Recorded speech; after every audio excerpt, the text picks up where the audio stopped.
நம்ம பார்க்க போகிற ரெசிபி வந்து நல்ல ஒரு சிம்பிள் அண்ட் ஹெல்தியான வெஜிடபிள் சூப். வாங்க அதை எப்படி செய்யலான்னு பார்க்கலாம்.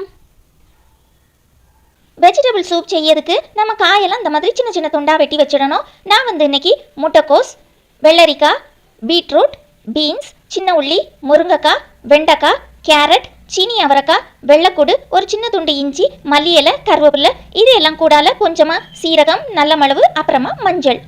இது எல்லாத்தையும் நம்ம என்ன பண்ணணும்னா ப்ரெஷர் குக்கரில் போட்டுட்டு அதுக்கு தேவையான அளவு உப்பையும் போட்டுட்டு இது கூடால நல்ல ஒரு 2 கிளாஸ் தண்ணி ஊற்றணும். அந்த காயெல்லாம் நல்லா கொஞ்சம் முங்கணும்.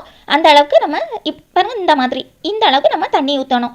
இப்போ நம்ம அந்த ப்ரெஷர் குக்கரை மூடி வச்சு ஒரு 7 விசில் வர வரைக்கும் நம்ம அதை குக் பண்ணணும். பாருங்கள், இது வந்து இப்போ நல்லா குக் ஆகிட்டு நீங்கள் வந்து இது கூடால உங்கள்கிட்ட காலிஃப்ளவரோ அல்லது கேப்சிகம், பொட்டேட்டோஸ், கார்ன்ஸ் இந்த மாதிரி வேறு எக்ஸ்ட்ரா வெஜிடபிள்ஸ் இருந்தால் கூட நீங்கள் போடலாம். அதுவும் நல்லா தான் இருக்கும். இப்போ பாருங்கள், இப்போ நம்ம வந்து இந்த சூப்பை வந்து நம்ம கிளாஸ்க்கு நம்ம ஊற்றலாம். பாருங்கள், இந்த மாதிரி நல்ல ஒரு கலராக ரொம்ப ஹெல்த்தியான ஒரு சூப். இது ரொம்ப சிம்பிளான இன்க்ரீடியன்ஸ் தான். நம்ம வந்து இதில் எக்ஸ்ட்ராவாக எந்த ஒரு பொருளும் நம்ம சேர்க்கலை. ஸோ ஈஸியாக எல்லாருமே இதை வந்து நம்ம பண்ணலாம். இதில் வந்து நம்ம இவ்வளோ காய் போடணும்னு கூட இல்லை. உங்கள்கிட்ட வந்து வெறும் வெண்டைக்காய் மட்டும் இருக்குது அப்படின்னா கூட நீங்கள் வெண்டைக்காய், சின்ன உள்ளி, சீரகம், மல்லி இலை, கருவேப்பிலை, நல்ல மிளகு, மஞ்சள், உப்பு இதையெல்லாம் போட்டு ஏதாவது ஒரு காயை போட்டும் நீங்கள் வந்து இந்த மாதிரி நீங்கள் பண்ணலாம்.